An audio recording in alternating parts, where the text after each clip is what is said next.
You are listening to an MLGA Network podcast. All right, we're here, or I'm here, because for some reason, this is the third episode in a row that I couldn't get Phil to get off of his lazy ass and actually record with me. So I've been thinking, what should I do? Should I just keep going on solo, or should I bring someone on who's better than Phil? I think that's what I'll do. You there, Ryan? Who? You. Hey. So, how do you feel about taking over Phil's spot on this little gem of a podcast that no one listens to? Yeah, it's been a while. I don't know. Yeah, I can't think of anything to say. I'm not good at doing banter, man. You know? I don't mind talking about stuff, but like, hey, it's the opening. You're supposed to banter now. It's like,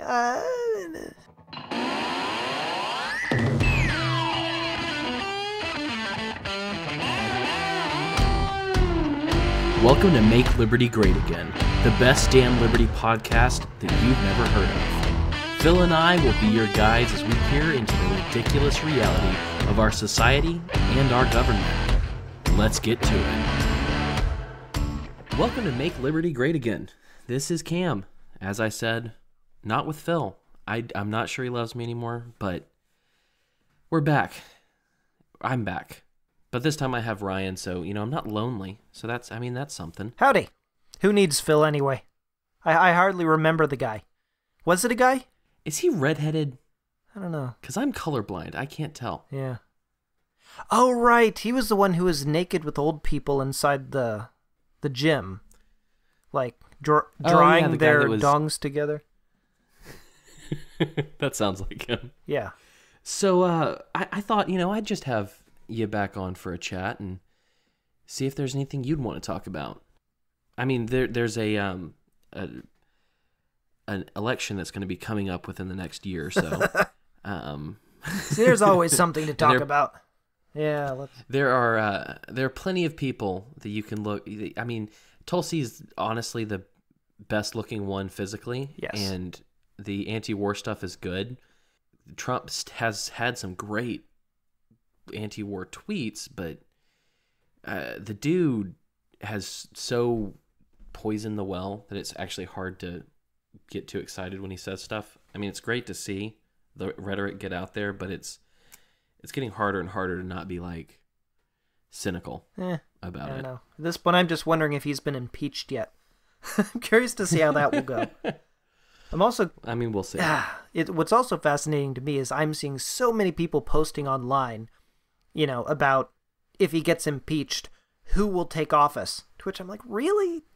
After going through the Clinton impeachment and everything, do people still think that the House impeaching a president actually, removes them from office or something? It's amazing how little people actually know about our system. Well, I thought, instead of looking at these ass clowns that we have to pay attention to this day and age, we'd go back to the simpler times, the good days. Oh, the good old days. Hey, back in the day, I loved Mike Huckabee. I was a horrible conservative statist at that time, but I just thought he was the greatest thing. He was overweight, and then he lost all that weight, and it's like, that's so cool. And then he was a governor, so that's great. Unlike, oh boy, oh yeah, he had executive experience. He wasn't one of those senators or even a representative like that silly little old man who kept talking about how the war is bad or whatever. Yeah, that cartoon character of a man at the end of the line who made way too much sense, and it scared us. Yeah, that guy, the guy that Rush Limbaugh told me, do not listen to anything this man says. So I never did. I was that I was that close-minded that time that since Rush Limbaugh said not to listen to anything he has to say, I literally didn't. Man, 2008, those were simpler times, but I also had a simpler mind at that point. Yeah, well. My mom loved Mike Huckabee as well. I think most of it was the fact that he was just very openly Christian. Well, and he was a pastor, kind of, except for whatever reason, he scrubbed all of his messages, like everything Christian. He'd supposedly been a pastor for years, but it just disappeared the minute he started running for office, which is I don't know. That just seems strange to me. I'm like, oh, you're a Christian. You've been a pastor. You're telling everybody that. Why can't we hear anything you have to say? But one of the things I loved about the dude, though, was the fair tax at the time. The fair tax. Ugh. And the fair tax, in my brain, I was like, this is great. We can just implement a national sales tax. What could be better than that? The idea was, obviously get rid of the income tax and get rid of all other taxes and just have this federal, sales tax. But there was even more with the fair tax, because it was like families got money each month from the government or something, but the rate was like 20% or something insane for the tax itself. I don't know. I thought it was the greatest thing in the world. I want to make fun of you for liking Mike Huckabee. I don't think I really did like Mike Huckabee all that much back then, but I mean, I voted for John McCain. I don't know if I've ever said that out loud on a podcast, but I did. I voted for that warmongering piece of garbage. Yeah, I did too. And it was awful. I literally I left the polling place, and as I was walking back to my house, I just had this sinking feeling and went, holy goodness, what have you done, Ryan? I mean, it started literally a year-long introspection for me, where I just was asking, like, what's wrong with me? How could I vote for this guy who I feel so uncomfortable about, Am I not listening to something inside of me, or am I just confused, or what is going on here? But a lot of the reason I'm here today is because of guilt and confusion related to voting for him, yeah. I actually made a bet with my college roommate that McCain would win. Oh my! And that's the thing. And what's so funny is, I mean, I was in college. I should have known better, but I didn't. I mean, I mean, that was around the time that I started thinking as well. I think it was about 2009 or 2010 when I started getting hooked on Ron Paul videos. Ah, yep. Because that McCain thing just rubbed me the wrong way. And I was so afraid of Obama, and I can't tell you why, besides the fact that he was a Democrat. Like, there was no true thought going into why I didn't like Obama. And it wasn't race, I'll tell you that. That didn't matter to me. Come on, it's not allowed to be anything else other than race, man. If you have white skin, the only reason you wouldn't have supported him would have been skin color. Everybody knows that. But yeah, I mean, honestly, it's kind of funny because John McCain, and thinking through who I voted for and why I voted for him, like, that moved me right on to Ron Paul and right on to rethinking everything. So, I mean, I guess I owe John McCain something. Well, the good thing is he didn't win. That's the one thing we can take consolation in. If he'd won, then we would have been responsible for the horrific things he did. He didn't win. Like, we're free and clear. We just learned our lesson and voted for a loser. I wonder how many other people had that situation or had that experience. That was a strange time. I don't know. But I have to disagree with you. The good thing isn't that we voted for a loser. The good thing is that he died. Where's your respect for the dead? This man served our great country. He was a prisoner of war in Vietnam, where he bravely... Like my war heroes to not be caught. Yeah, good job. Oh, God. No, but that's what's funny. It's like you mention the fair tax, which I never looked into, ever, because I heard people talk about the fair tax, but I kind of latched on somewhat to the idea of a flat tax. See, a flat tax, though, that's income tax. The idea with the fair tax is you just get rid of all that. No filing of taxes, no nothing. And for me, the funny thing was at that time, I was like, and it'll get all those illegal aliens to pay their fair share. Oh, how times have changed. I think that the only reason I even considered a flat tax was because a Paul said it. Because I really wanted Rand to be good like his dad. He just never was. Was Rand advocating for the fair tax? He was. I think it was 14.5%. Huh. Still too high. That was in 2016? 15? Well, I don't know. These timelines are stupid. But no, that's the thing. The thing about, like, the fair tax and taxes on consumption, as they like to say, it's different. It's a tax on consumption. It's not an income tax. It's better.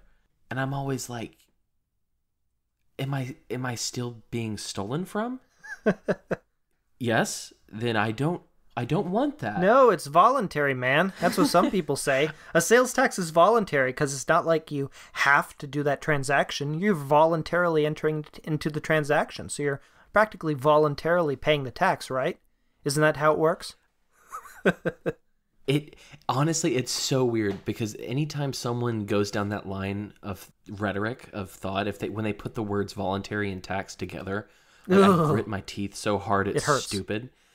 Like honestly, even you talking about it, knowing that I know that you are against this idea, like I'm on the inside, I'm like my shoulders are curling up, and I'm voluntary tax. God, just it's a horrible feeling. But but there are people who do. Even people who are in the libertarian world will claim that there are taxes out there that are voluntary. That doesn't make any sense. Can you opt out of them? That's always the question. Really, can you say something's voluntary if you can't opt out of it? And I don't mean like not buying stuff. I mean in your transaction. Yeah. I want to trade with you, Cam. I want to give you my money. You give me a product. And we want to opt out of this taxation system. And they say, no, you have to, or else we're going to, once again, back to the throwing you in the cage. We're going to throw you in a cage for not collecting our money from your transaction. What's voluntary about that? Nothing. And that's my whole thing. It's like those words should never go together. Once we start talking about like cooperating together and building things together, which... I think that there'd be a lot of free market solutions that would come from just business necessity, because businesses are going to want you to be able to drive to their store or their restaurant or whatever. But beyond that, when we start talking about things that we would want to use quote unquote voluntary taxes for, that's not what it is anymore. It's a donation. Yeah. It's a crowdfunding.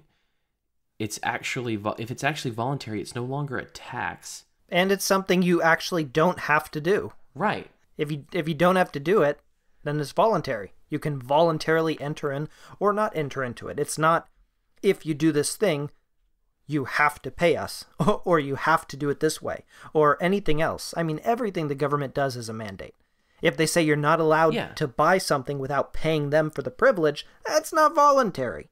Or anything like that. Anytime they put their noses in between and say, hey, give me a little bit of that, it's not voluntary, because I would not do it if I didn't have to. But people, that's the argument that I keep hearing. Oh, but this will only be done on things that you can choose or that you can live without. It's like food, that shouldn't have a tax on it because it's necessary. But liquor, you have to tax the liquor. Because you don't need liquor. Cigarettes. No, I don't need liquor. We're going to fund our school system with cigarettes. Like, really? Well, what I love is like, one of the arguments that I heard is, one day we may be able to get this fair tax, and it won't be on things like food or things you need. It'll be on things like big purchases, like cars. Wait, are you saying I don't need a car? I never understand this line of thought. But also it's a lie, because it won't end up that way. Government never, ever does anything that way. And especially if we would implement, for example, a sales tax, because you can make the case that it's better, but at the same time, that's not a case worth making, because it's all stupid. But seriously, if they implemented a sales tax, okay, all they do is, put it on top of our current tax system, or down the road implement another income tax and just build it up from there. Obviously, this is the government. That's what they do. And are they going to, like, if the federal government puts on a fair tax that's, oh God, that word. I know, fair tax is just as bad as voluntary tax. It's not fair. Leave me alone. Fairness is a spook. Like, every time I say it, I have to make sure it actually works, because I should probably say something like reasonable instead of fair, because it just doesn't, I don't know. I've gotten too in the weeds when it comes to libertarian or anarchist thought. So when I say the word fair, I go, ooh, no, wait, let me think about this because that's a leftist word. Well, yeah, it's definitely a loaded word. Lots of people see it in a very different way. And you can't quantify it.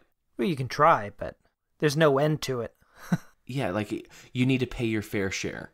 What does that mean? Good point. It means nothing. Yeah, well. It means I'll tell you how much I'm going to take from you. Like that, there's no way to absolutely draw a line to what that means. Because, I mean, look at Bernie Sanders. They're talking about how the rich people need to pay their fair share, even though right now, if you actually look at the raw numbers of things, the 1% is paying most of the taxes. They're paying far more than we are. I mean, it may be a lower percentage or something, but why is it that it's more fair for them to pay 50 to 90%? Fair doesn't mean anything, so it can mean anything that someone wants it to. Right. And so there's a mini rant about the word fair and how I think about it. Way too much. Yep. But no, I mean, that's what kills me is... I don't even know what I was saying before. I said the word fair tax and I almost threw up. But what's fair about it? I don't know. It just drives me crazy. These words just don't belong. They're oxymorons. Fair tax. Voluntary tax. No such thing. Well, and that's the thing. They're like, oh, if you want to talk about a really voluntary tax, let's talk about the lottery. Oh, come on. Well, let's be honest. The lottery is a tax on the poor. That is a good way to put it. People who are not poor don't play the lottery. Generally. I mean, I've been, poor, broke, however you want to say it, because people get all weird if you actually say you're poor. No, you're just broke. Poor is a state of mind. Broke's a shut up. But no, I mean, I've spent a lot of my life where I didn't have enough money. I've never bought a scratcher, but that's just because. Well, what's a scratcher? Stupid because it's those lottery tickets kind of things that you buy where you actually scratch off with a quarter the things and see if you win something. Yeah, but don't you win I don't know, $10 after you've bought 100 of those? It could. Yeah. Yeah, I mean, and they they say that you can win 10,000 or whatever. I mean, nobody ever does though. If I'm going to buy a lottery ticket, it's going to be for the huge one. And I'll buy one, every 10 years and hope that maybe I'll get that $500 million, which will be taxed more than half. And that's the thing. It's not just a tax on poor people. It's a tax on stupid people. And really, it's predatory. I mean, in the very least. I mean, think about how because they tout this as this voluntary thing. We pay for our schools, which should be shut down. Mm-hmm. How would we pay for our schools? We don't. I don't want to. Come on. Pass. But it's like this is predatory because I don't know if you've ever I haven't watched or had cable for a long time, but the joys of Hulu is that I still get ads. Once we moved into Georgia and then into Pennsylvania, I see these ads for the lottery now. Oh yeah, Pennsylvania has a lot of those. They spend a lot of money on that. They make a lot of money off of that. Golly goodness. Oh, I'm sure. And I haven't looked it up. Maybe but I'm pretty sure most of those things are monopolized by the government. Oh, yeah. See, that's the thing. You can't put voluntary in front of that either because the government manages the state lottery. That's what it is. It's a state thing. And, of course, you can't gamble or do other things apart from government regulation, and they try and squeeze at things. They intentionally push people into using their lottery.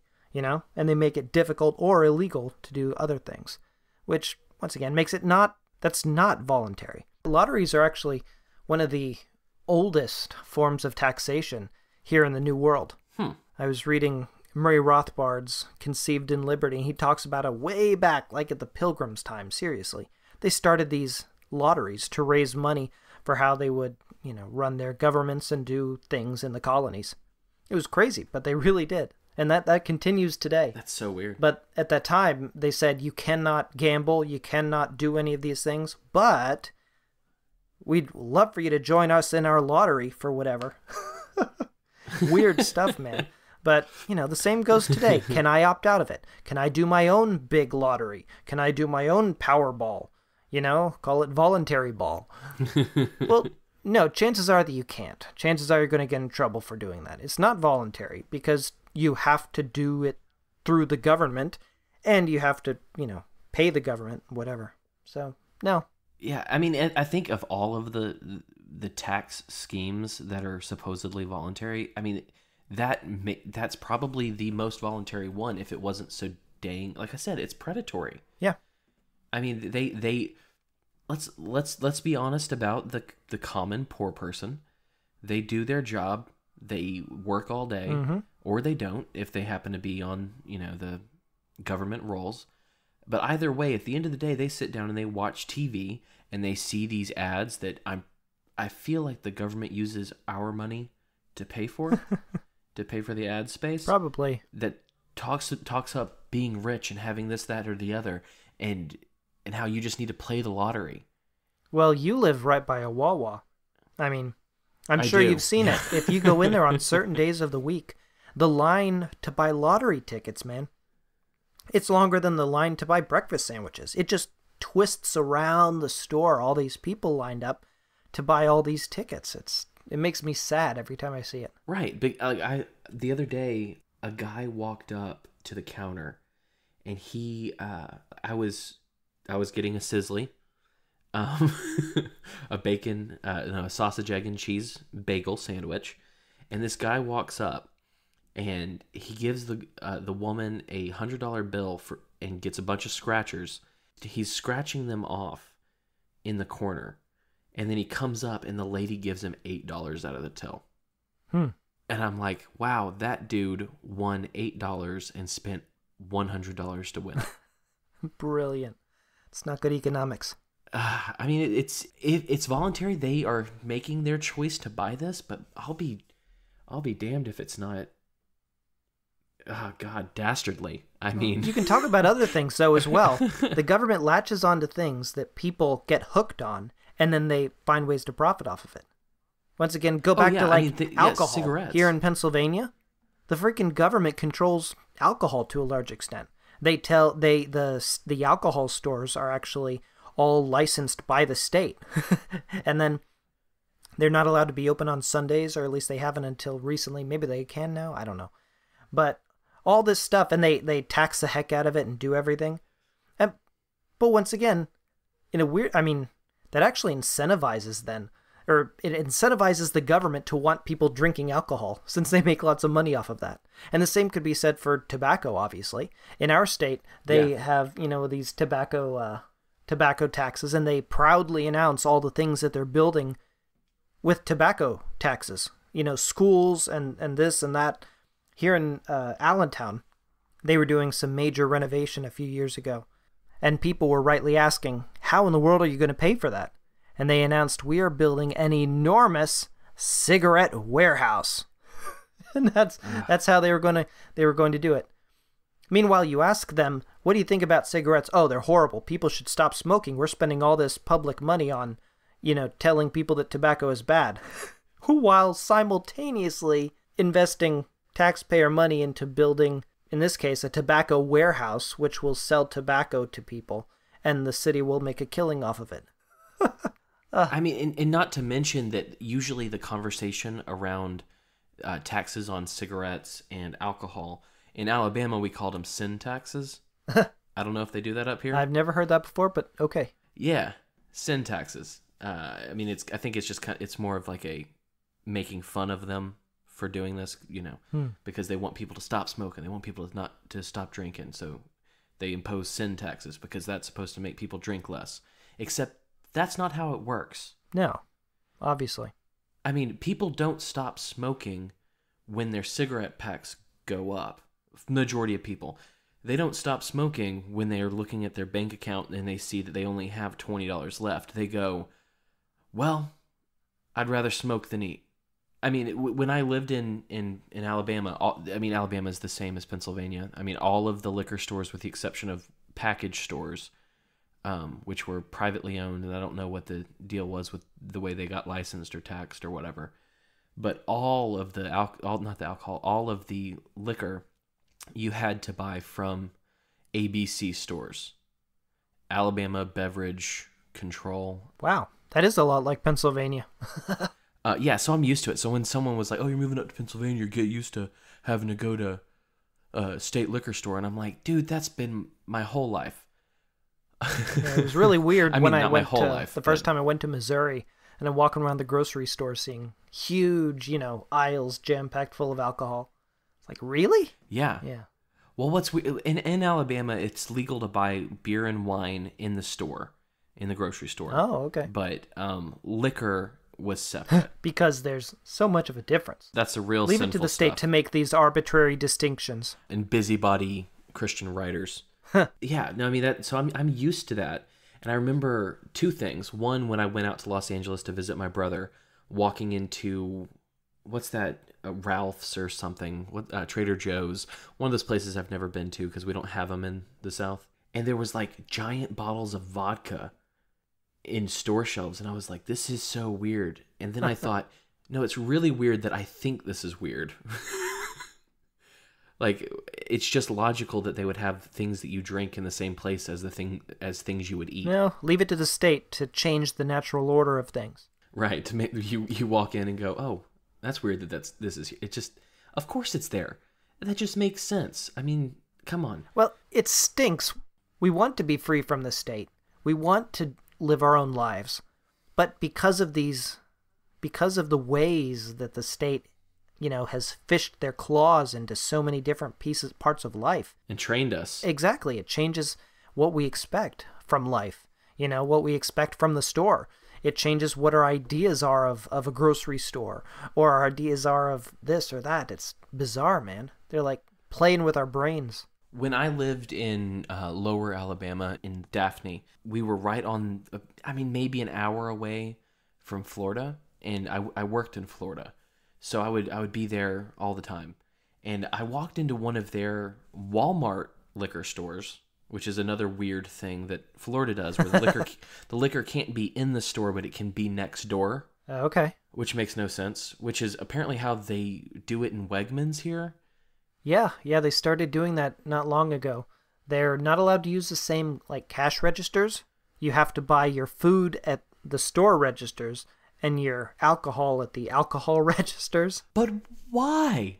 Leave it to the state. It's like a flex. It's like, we're going to make you go to 2 different checkouts when you go to the store. Take that, people. Yeah, take that, Wegmans.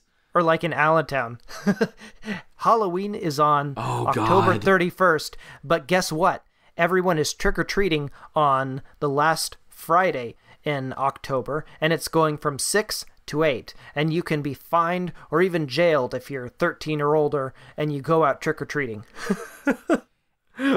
Once again, it's so pointless and so bizarre. It's just like a government flex. It's just them saying, hey, guess what? We control the holidays. We control when you can walk out and ask your neighbor for candy. We control what age you're allowed to get dressed up as. It's just bizarre, man. These weird little flexes just blow my mind because honestly, I've never lived in a place until now that has changed the date of Halloween. And so, in my mind, Halloween's past because I'm not worried about getting candy. Yeah. Because I didn't know about that until the day of, so I didn't have any candy for trick-or-treaters.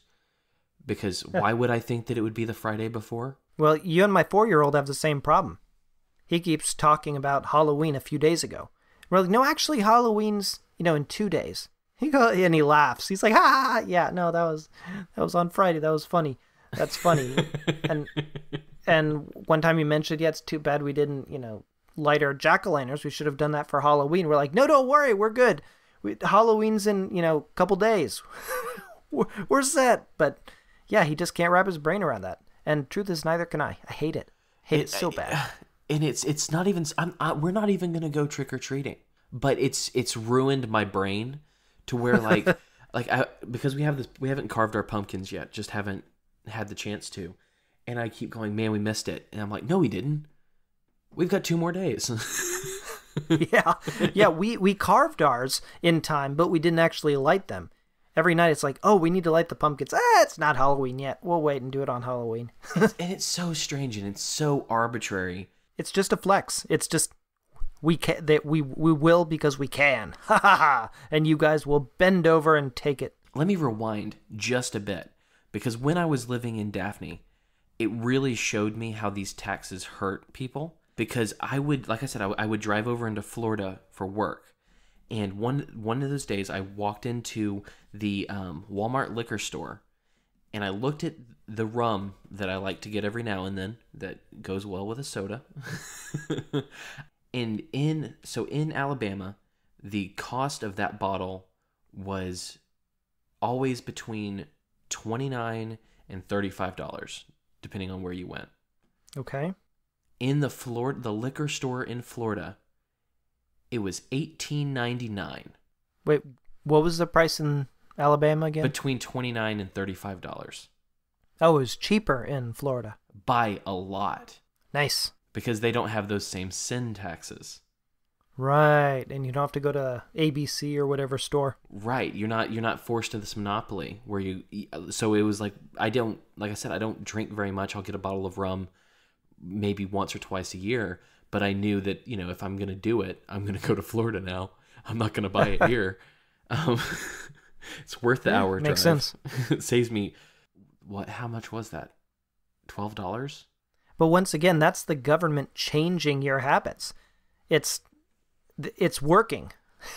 That's the rotten thing.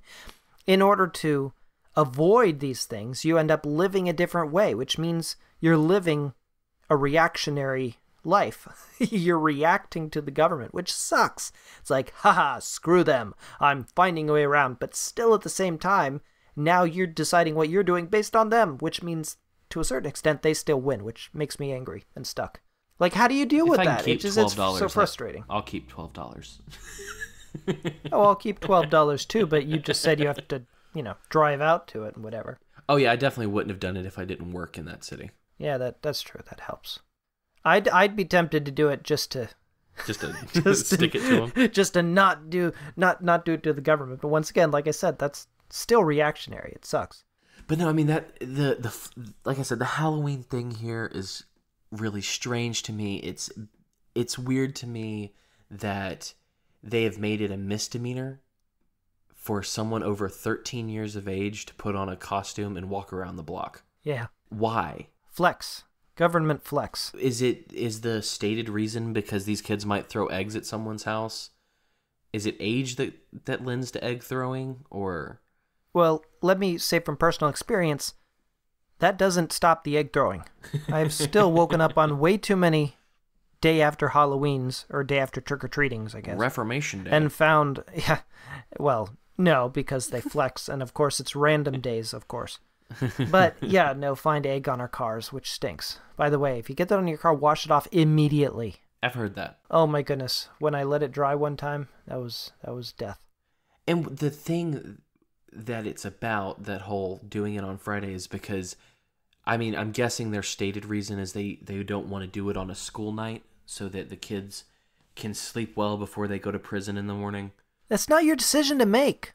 Are you these kids' parents? Yeah, well, it's a school night. You better go to sleep, kids. What? Who do you think you are? That doesn't make any sense whatsoever. Remember when your parent would say, hey, you're going out, but I need you to be back by this time because tomorrow's a school night and you need to get a good night's sleep. What happened to that?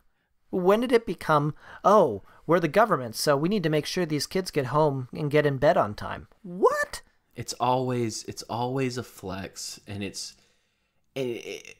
God, and it's one of those things that it makes me even more angry because, prison, well, yes, prison, but public schooling, I mean, it's prison for kids. I mean, that's one of the only places in their entire lives that they will be forced to be, and then in that area and in that place, their peers will assault them and violently attack them. No, it's voluntary. It's voluntary because you don't have to go. I don't know. I'm trying to think of I'm sure there's someone who says that. Some libertarian out there who's like, it makes life better, therefore it's voluntary. Yeah, who's gonna take care of these kids whose parents work all the time, whose parents don't have enough money to feed them? They have to send them somewhere, right? Yeah. Yeah. And our tax dollars have to go towards school lunches, because these kids will literally die on the streets. It'll be like Africa, with the skinny kids with the big bloated bellies. Is that going to happen?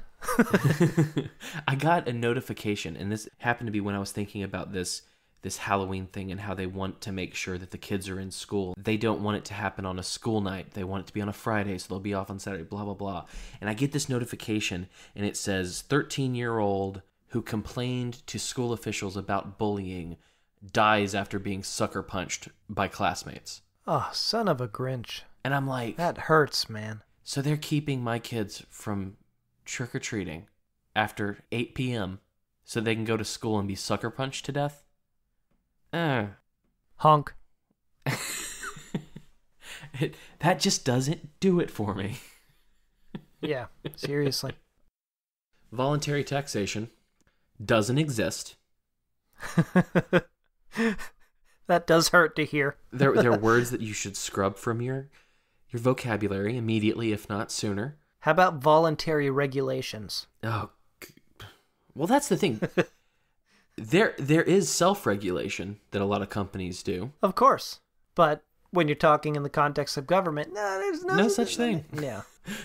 Well, you don't have to take part in that activity, Right. No, I want to take part in the activity. I want to opt out of the taxes part of it.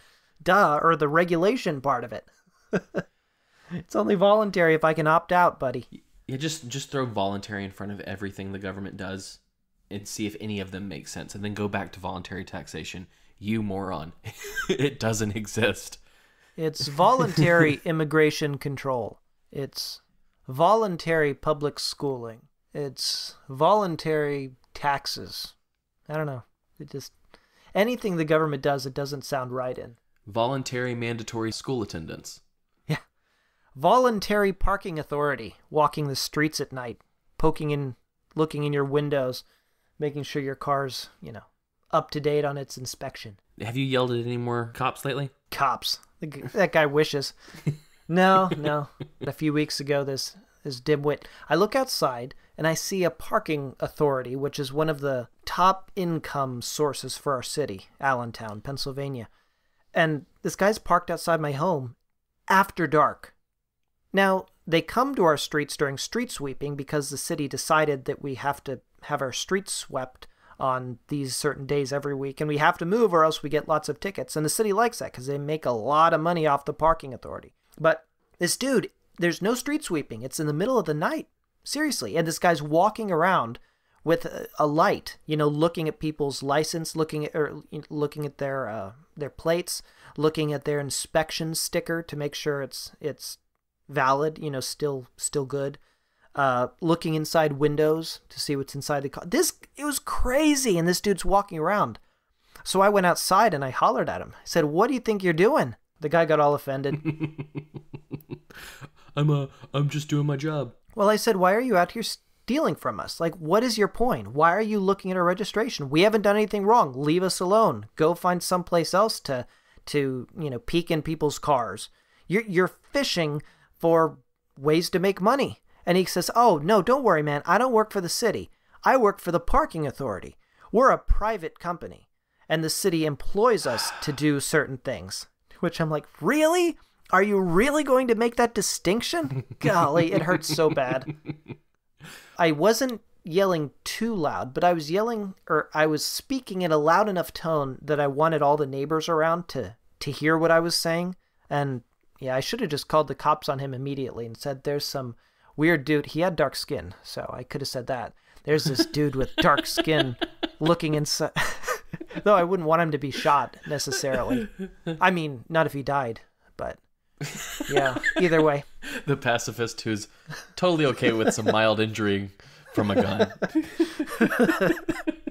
If he didn't have black skin, I'd just say, "He has a dog!" Yeah. But that's the thing. In my whole life, I've been on this planet for 31 years, and I'd never gotten a parking ticket. Since I've lived here, which is the end of August, I've paid 3 parking tickets. Oh, dude, no way. 3. They go up so fast, too. Well, I think since it's been on different streets, it's like it's only been 15, the initial 30, thing. 70. Yeah, I paid $15 for the first one, which was when I parked in the back alley, which my landlord told me that as long as I had my 2 tires over I forget what it's called, but the back part of the garage, because he hasn't emptied out my garage so that I can drive my car into the garage, which would be great because they can't look to see if you have inspection tickets and stuff if your car's in your seriously, garage. you got to take care of that. I know. It's so hard for me not to rebel on the little things. Like I lived in Georgia for a year and a half, and I never got a license plate and never got an emissions test. It's so heard it's it so here, bad. folks. But no, I don't want to do it. But I mean, I will eventually. I don't want to. You kind of have to. Yeah. It stinks. Well, or of course, you can it. tell the cops that you're just traveling on the roads, so it doesn't matter. You don't. Nothing applies to you. Maybe that'll work. I have a preloaded response if anyone ever pulls me over. But no, I've gotten 3. Like the first one I think was $15, and then the second one it may have been 15 or 20 because one was a cop, the other was the parking authority, and then outside of our office, I thought it was Monday. Ah, I did that too recently. Yeah, I had to pay that ticket because I thought it was Monday as well one time. And I parked there on a Tuesday and went outside to find the bright orange parking ticket. It's like, argh! Yep. So that happened last week. So I don't know. God, I hate public roads. It's one of those things where, it used to be far enough from me for it not to matter because, we lived in places with private parking or a garage or something like that. But now that I'm parking on public roads, it drives me crazy. Sucks. I hate it so much. It's like I can never, like if I don't keep my parking spot in front of my house, I've already had several nights where I've had to walk across the park in the rain to get home. Grr. And it's like, I've never experienced this in my life, and it's pissing me off more and more. And it's one of those things where, I didn't like the idea of paying for roads before, and now I truly hate public roads. You're turning into an agorist before our eyes.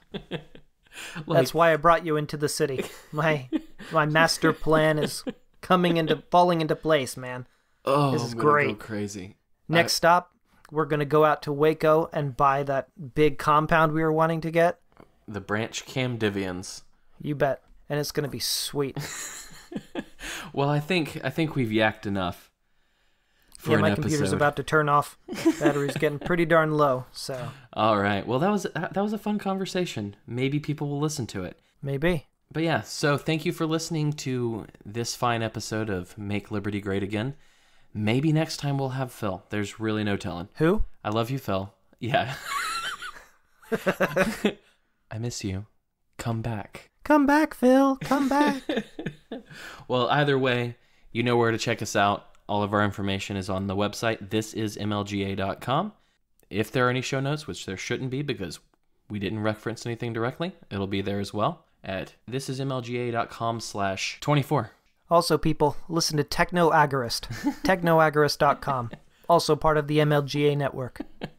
Well, you can find our Twitter, which is just me saying mean things to strangers. And find us everywhere there. Either way, we're happy to be here. We're happy you're with us. Stay sane.